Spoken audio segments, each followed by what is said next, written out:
రాజ్యమేది లేదు గాని రాణిలాగా చూసుకుంటా, కోట కట్టలేను గాని కళ్ళల్లో నిన్నే దాచుకుంటా.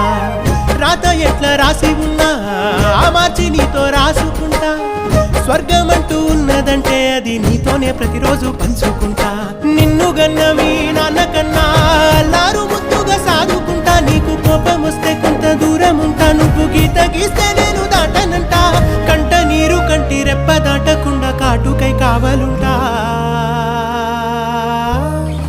రాంబాయి నీ మీద నాకు మనసాయనే, ఏనాడు నిన్ను వీడిపోని నీడైతనే.